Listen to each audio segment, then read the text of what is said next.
পাঁশকুড়া ধর্ষণ কাণ্ডে মূল যার বিরুদ্ধে অভিযোগ সেই ফ্যাসিলিটি ম্যানেজার জাহির আব্বাস খান, ইতিমধ্যে তাকে গ্রেফতার করেছে পুলিশ। কিন্তু এই জাহির আব্বাস এতটা প্রভাবশালী, এতটা ক্ষমতাধর কিভাবে হয়েছে? আর এইখানে বিস্ফোরক অভিযোগ করছে অভয়া মঞ্চ। প্রাক্তন মন্ত্রী সৌমেন মহাপাত্রর ছেলের সঙ্গে জাহির আব্বাসের ঘনিষ্ঠতা ছিল বলে অভিযোগ সামনে আনা হচ্ছে।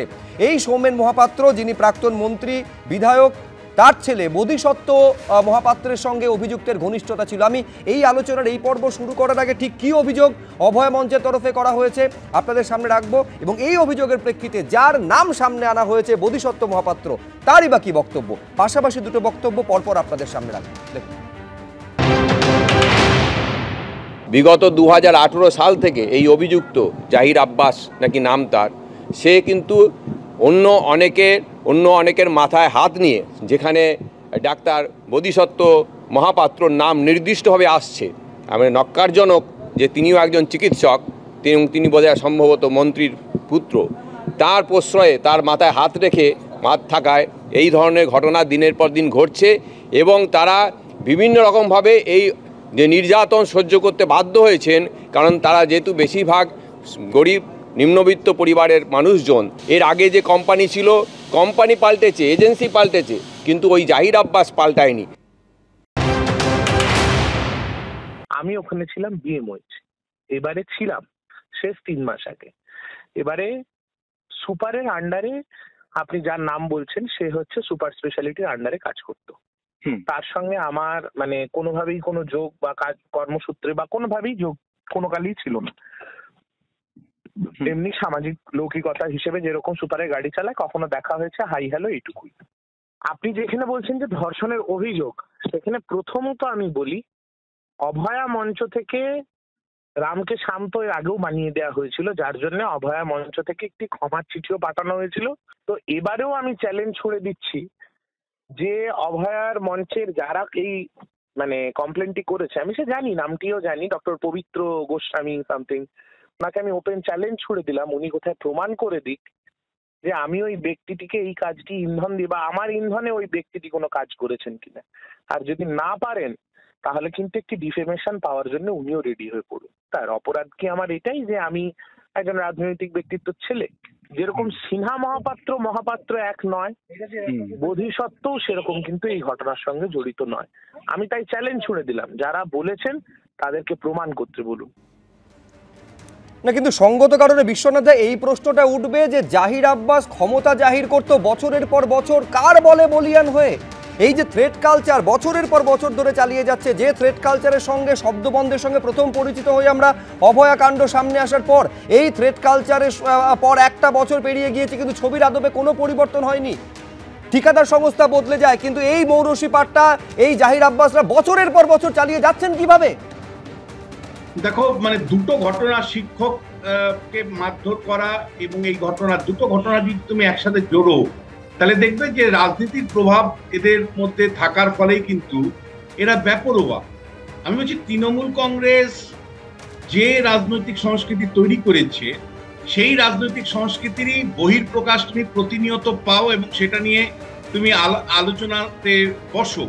কিন্তু আমি তোমায় বলছি যে এই বিষয়গুলো যখন উঠে আসে, শাসক দল থেকে কি বলা হয়, কুৎসা করবেন না, রটনা করবেন না, মিথ্যে কথা বলবেন না, দিনের পর দিন এগুলোকে প্রশ্রয় দেওয়া হয়। লোক দেখানো ভোটের আগে যদিও বা অ্যারেস্ট করা হয় বা কোনো ব্যবস্থা নেওয়া হয়, তারপরে দেখি বেল পেয়ে বেরিয়ে আসে, একই অবস্থা। যেমন শিক্ষক যিনি পেটালেন, পঞ্চায়েত সমিতির সদস্য, পঞ্চায়েত সমিতি থেকে তাকে বহিষ্কার করা হোক। একইভাবে আমি তোমাকে বলবো যে তার বিরুদ্ধে দল ব্যবস্থা নিক, যে না মানে তৃণমূল কংগ্রেস এই ধরনের লোককে রাখবে না, বাতিয়ে দিক। কিন্তু পারবে না। তার কারণ হলো, এই ধরনের লোকদের মাধ্যমে তৃণমূল কংগ্রেসের ভোটের রাজনীতি পরিচালিত হয়। এরা শিক্ষককে যেমন পেটান, তেমনি এরা সাধারণ মানুষকেও পেটান। এই মানে ভয় ভীতি সন্ত্রস্তর মধ্য দিয়েই নির্বাচনটা পরিচালনা করেন এই ধরনের মানুষ। তার ফলে এদের উপরের মহলের হাত থাকে, এদের মানে আশীর্বাদ থাকে, এবং সেই জায়গা থেকে কিন্তু এই ধরনের লোকগুলো দিনের পর দিন মানে শাসানি দেন, পরিষ্কার ভয় ভীতি সন্ত্রস্ত করে মানুষকে রাখেন। দেখুন, দুটো প্রশ্ন। শিক্ষক যে পেটানোর বিষয়টা আমি একটুখানি বলতে চাই, যে প্রধান শিক্ষককে পেটানো হলো, তারপরে সারা রাজ্যের প্রধান শিক্ষকরা কি করছেন?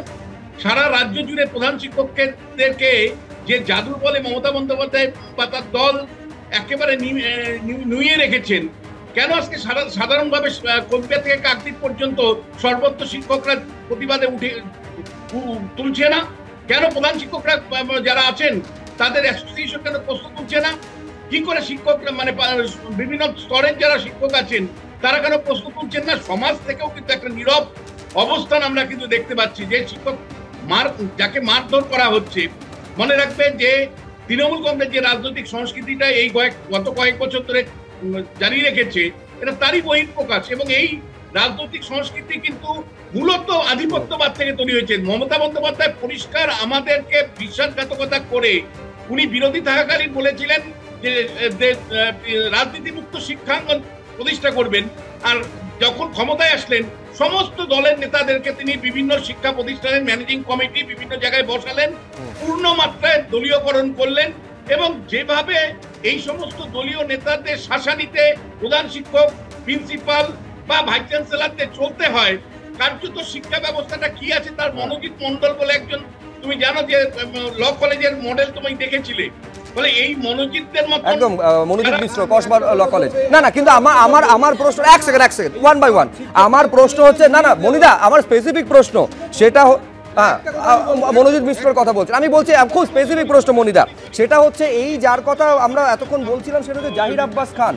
2008 সাল নাগাদ এক নাবালিকাকে ধর্ষণের অভিযোগে 3 মাস জেল কেটে এলো, যে তাকে আবার সেই ফেসিলিটি ম্যানেজারের দায়িত্ব দেওয়া হলো ওই হাসপাতালে মহিলাদের সুরক্ষা সে নিশ্চিত করবে, যে ধর্ষণের অভিযোগে জেলে গেছিল। অনেকে আছে বলবেন, আমি একটা কথাই বলবো বিশ্বনাথ দাকে, যে এই যে বললেন না সমস্ত শিক্ষকদিকে নুইয়ে রেখেছেন তৃণমূল কংগ্রেস, তাহলে যে শিক্ষক প্রকাশ্যে টিভির সামনে বললো তাকেও তো নুইয়ে রাখার কথা ছিল।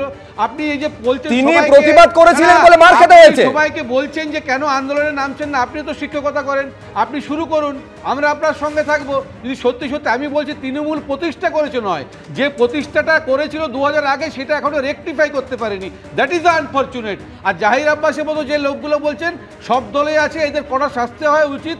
আজকে যদি পাল্টায় দল, তারা সেই দলেরই থাকবে, কারণ এদিকে এরা শাসক দলেরই ঘনিষ্ঠ হয়, নিজে নিজে হয়, কেউ রাখে না। ফলে এরা শাসন ক্ষমতায় যায় এই জাতীয় লোকেদের তারা একদম জামাই আদর করে বরণ করে, তাই তো? সেটাই বলছে, মানে যখন যে শাসন ক্ষমতায় থাকে এই ধরনের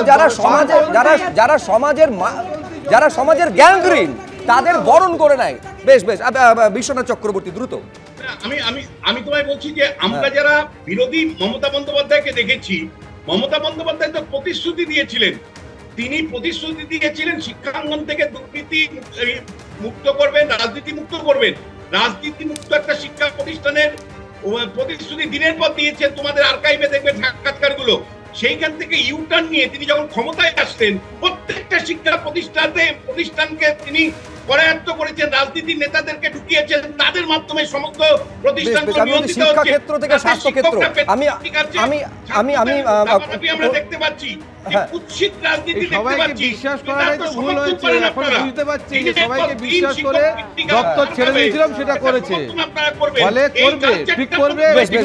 কনিনিকাদির কাছে যাওয়ার আগে আমি বলছি এই জাহির আব্বাস খান এ ক্ষমতা জাহির করতো কার বলে বলিয়ান হয়ে, এটা হচ্ছে মূল প্রশ্ন। জাহির আব্বাস খান হচ্ছে রীতিমতন কীর্তিমান মানুষ, একের পর এক আজকে তাকে গ্রেফতার করা হয়েছে ঠিকই, কিন্তু একের পর এক তার সম্পর্কে অভিযোগ সামনে আসছে। একটা ভাইরাল অডিও আপনাদের সামনে রাখবো, এই জাহির আব্বাস কেন তাকে গুণধর বলা হচ্ছে, কেন কীর্তিমান বলা হচ্ছে, এই ভাইরাল অডিওতে কি রয়েছে একবার দেখুন। অমিত তো মর্নিং এ ছিল, অমিত কি সব চেঞ্জ হয়েছে? অমিতকে দিয়ে ফোন করে চেঞ্জটা করলেনি কেন? আমার মনে নেই দাদা, আমি চেঞ্জ মনে থাকবে কেন? হ্যাঁ মনে থাকবে কেন? ওই জিনিস তো মনে থাকবে না, লোকের পিছন লাগাচ্ছে মনে থাকবে। জাহির লোক রুমে ঢুকে যায়, হ্যাঁ এটা প্রমাণ করে দিবে আমাকে, কবে প্রমাণ করবে আমাকে ডাকবে। যার এতে ছিল সেই কিছু মুখ খুললো নি, আমার বলেই মুখ পুরা সার হলো। তুমি বলছিলে তো আমার নামে, সেই তো বলেছি, তুমি বলছিলে তো তোমার সিধা করবো আমি, আমার নাম জাহির, ঠিক আছে? সময়ের অপেক্ষায় আমার নামটাই কেন আসছে? সবার নাম চাপা হয়ে যাচ্ছে, আমার নামই কেন আসছে? বলছিল নাম বলো, প্রমাণ করে দিবে তো? প্রমাণের কি আছে? শুধু আমার নামটাই তাহলে প্রমাণ করো যে আমি বলছি। এটা তো সব না, মোটেই না। আমার নাম জোর গলায় বললে তো আর আমি হয়ে যায়নি কথাটা। তুমি কি বলনি? উত্তর দাও। আরে সবাই বলছে, আমি তখন বলছি, আমি বলি হ্যাঁ তাহলে করুক। তুমি বলছিলে তো, আবার তুমি বলছিলে তো, তারাও তো বলছিল। এমনি দেওয়াবে ডিউটি করছে, আবার লোক চেঞ্জ চেষ্টা করছে, নাটক পেছো। ভদ্রভাবে কাজ করতে পারবে না তো ভদ্রভাবে সোজা রাস্তা খোলা আছে, ঠিক আছে? হ্যাঁ, দরজা খোলা ছিল তো। যখন এই কথাগুলো উঠছিল তখন কেন আপনি এই কথাগুলো বলেননি? আজকে কেন আমাকে বলতেছেন? আমি ওইসব কোনো বাজে কথা বলিনি। তুমি মানুষের বাচ্চা নয়। আমি বাচ্চা? হ্যাঁ, আমি কুকুর হলে আপনিও তো কুকুর হবেন। হ্যাঁ, তুই তোমাকে কোথার রাগ কোথায় যেয়ে মিটাচ্ছেন? আমার বাবা মাকে তুলে গাল দিচ্ছেন, বাহ খুব ভালো।